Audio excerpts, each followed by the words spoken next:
Welcome, everyone, to the Michigan Association of Secondary School Principals podcast series, featuring great discussions, insight, and resources on all things related to education and administration.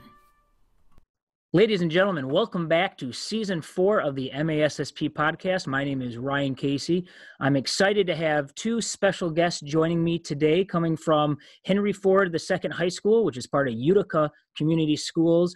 We have Catherine Livingston and David Ersig here to talk to us about student mental health and suicide prevention and some of the interesting programs that they have going on at their school. So Catherine and David, how are you guys doing today?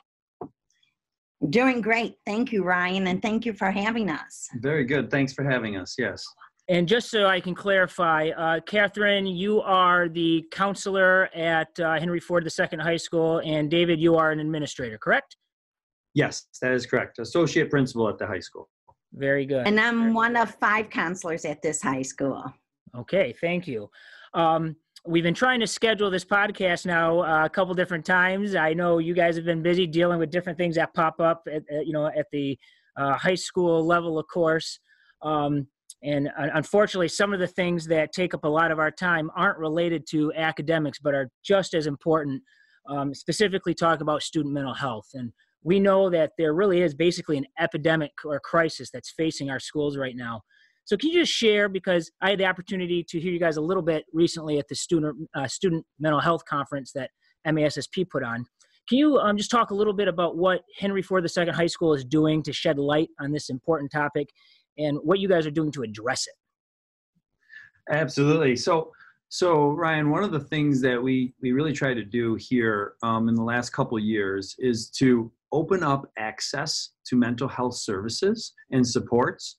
And we try to do that by utilizing some partnerships with professionals in our communities, as well as starting to change some of the conversations that we're having with teachers and students and parents about what supports are available for students in terms of mental health and social emotional growth. And we want people to be aware of it, and we want to start opening up that communication, as Dave said, because right now there's a stigma on mental health and on suicide prevention. And we believe the more we speak about it, the more we give information out about it, and the more we address it, we'll get people to be more comfortable in talking about it and accepting it. Absolutely. So what are some things that you guys, I guess, specifically have been doing, and for how long, I guess, for those that are listening that want to know, what strategies you guys are actually taking? Well, we've developed partnerships with the community. So let's take suicide prevention awareness first. There's an organization in Macomb County called No Resolve. We've worked with No Resolve since really 2007.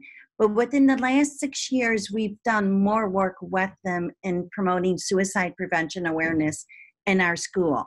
We started our own No Resolve Student Club. And what these two students are doing is they're talking about suicide prevention awareness.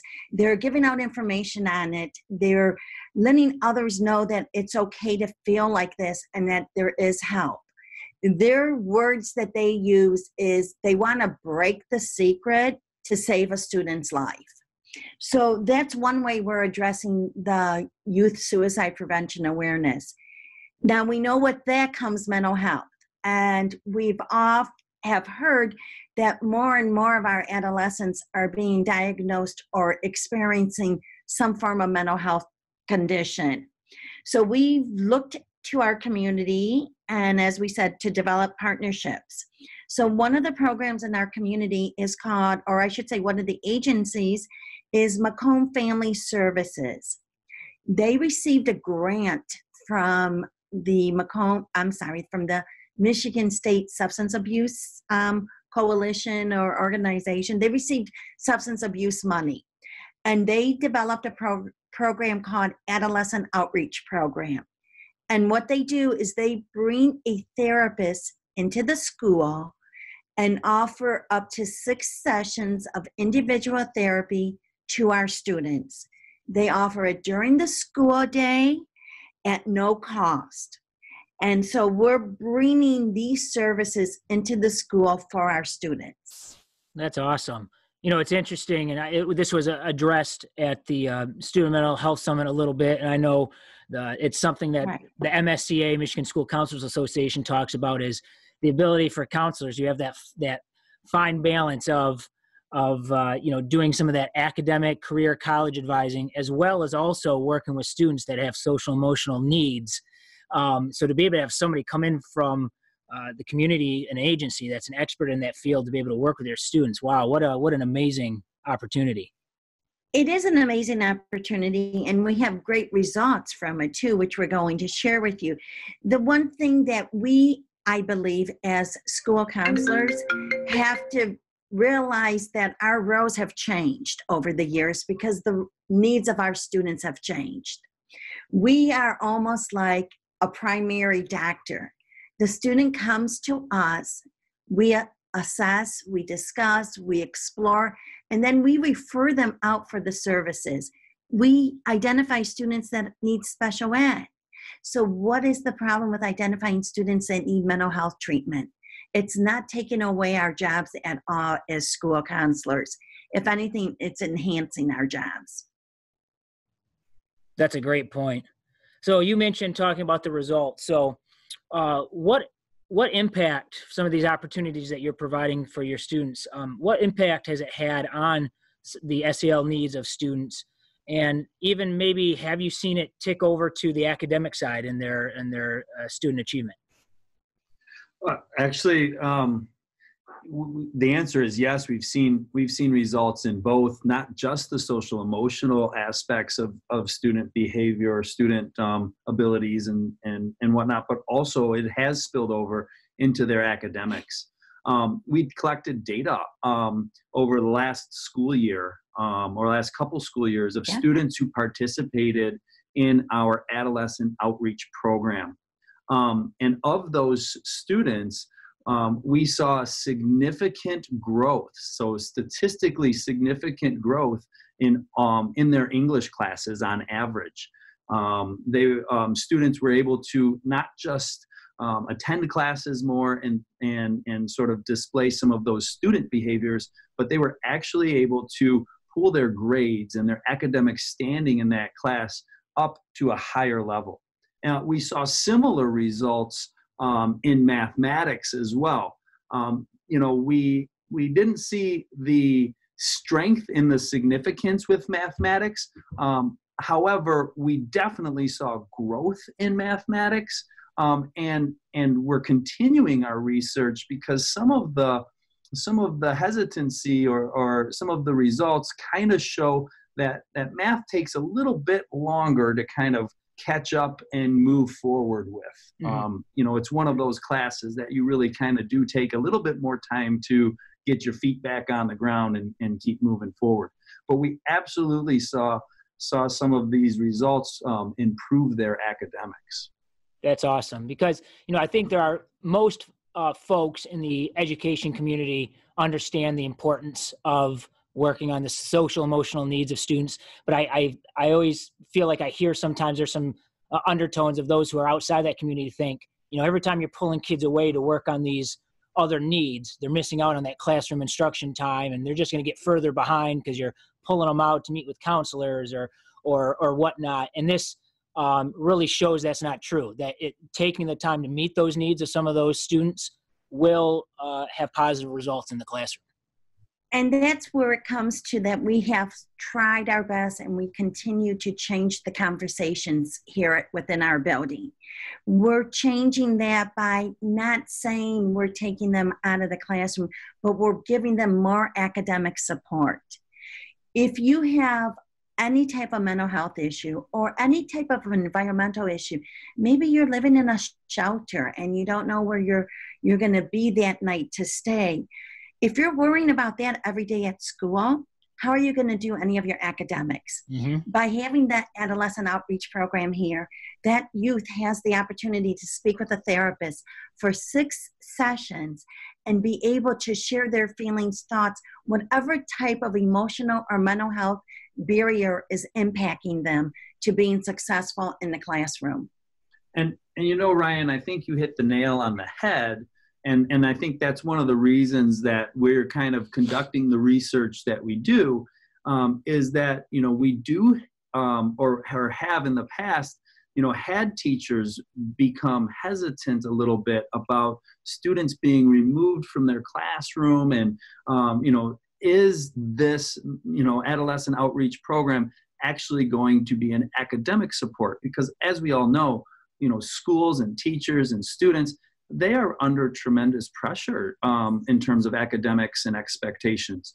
And so it's important for us to not just, you know, support, so I shouldn't say not just, but it's important for us to really kind of add to the conversation that we have with teachers and with students about what supports we have in place to help them improve their academics. And what we're finding is that rather than send a kid to tutoring, maybe it's going to be more beneficial to send that student to a counselor or a professional from our community that can really get down to the root of problems and really add the supports where they're needed. That's a great question that you just kind of asked, because I think a lot of, you know, the go-to thing that when people see students struggling is, oh, they need after-school tutoring, and to kind of challenge that a little bit, be like, well, maybe it's really not the academic piece they need. It's something else that just impacts their academic performance. So that's, I'm glad you brought it up and phrased it that way. Yeah, and it really does start to change the conversations that we have with teachers.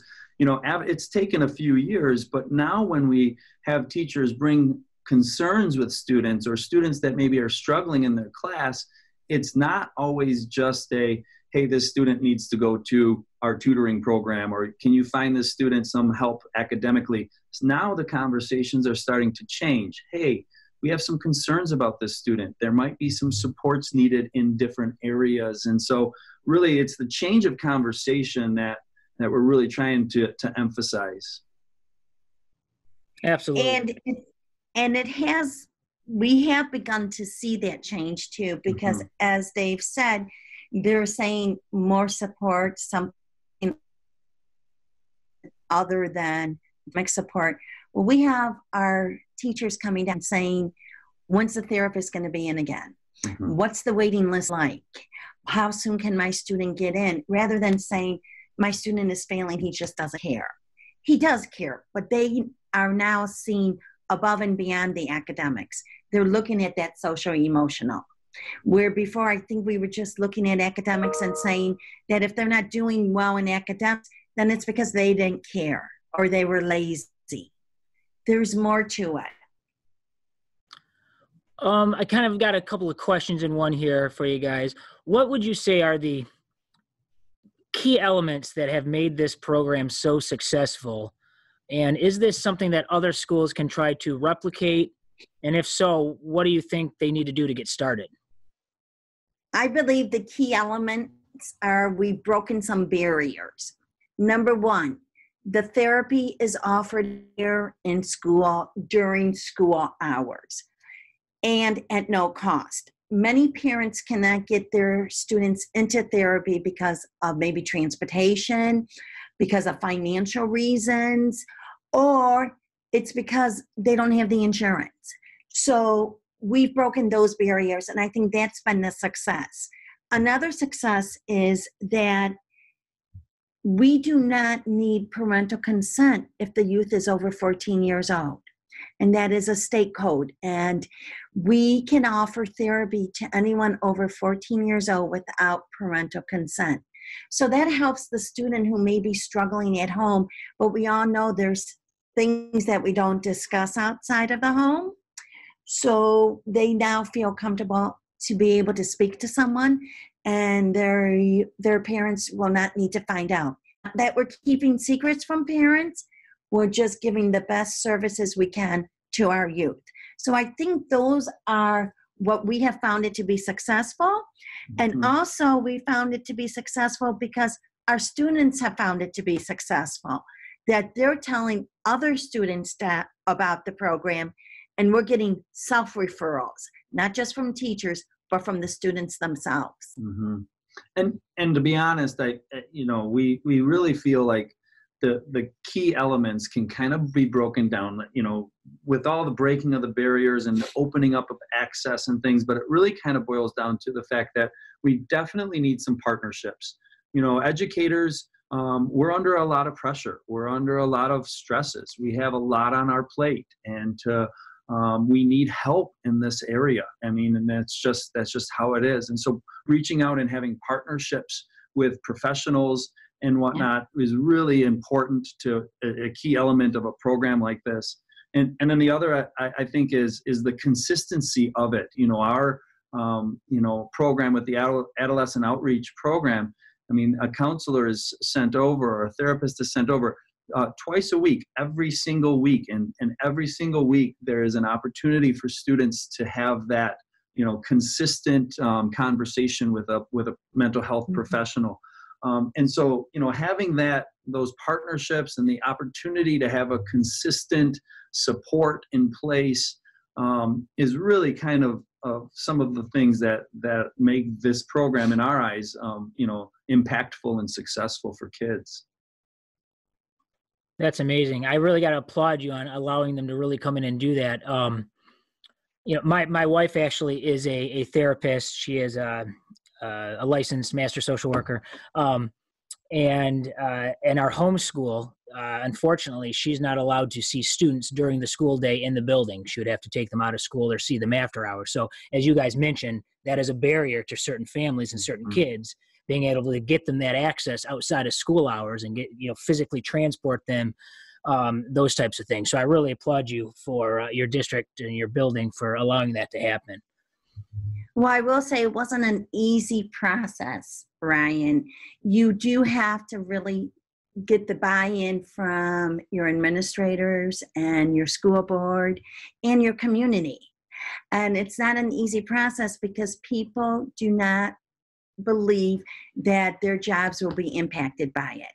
Our school counselors had a difficult time initially because they thought that their jobs will be gone then, but it's not. It's not. We're just being able to go above and beyond and work with that whole child, not just the academic part, but the whole child like we want to do. Absolutely. I would like to think that this can be replicated. Every school is located in a county, and just about every county, I like to think, has certain agencies and services that are available for these types of needs. I would assume that some of it hinges on the availability and, like you mentioned earlier, some grant and financial opportunities that afforded this. But I'd like to think that should be something that other schools should be looking to within their own counties. Would you agree? Oh, absolutely. Absolutely. And there is grant money out there. It's just accessing it and finding it. Yeah. And making sure that you reach out to county professionals or just community professionals that can help, because, like I said, the educators today are under a lot of pressure and a lot of stress. And, there is the old saying that, it takes a village to raise a child. And to be honest with you, it takes a full community to educate one. And so we really do need to reach out and build those partnerships and look for those grants. Absolutely. Well, I know you guys are both busy people at the high school there. So I just want to thank you so much for taking the time to talk on the MASSP podcast. I do know that, as I mentioned earlier in the beginning, you presented kind of your story of what Henry Ford II High School is doing at the Student Mental Health Conference. You are also going to be here probably already by the time this airs at the Michigan School Counselors Association Fall Conference.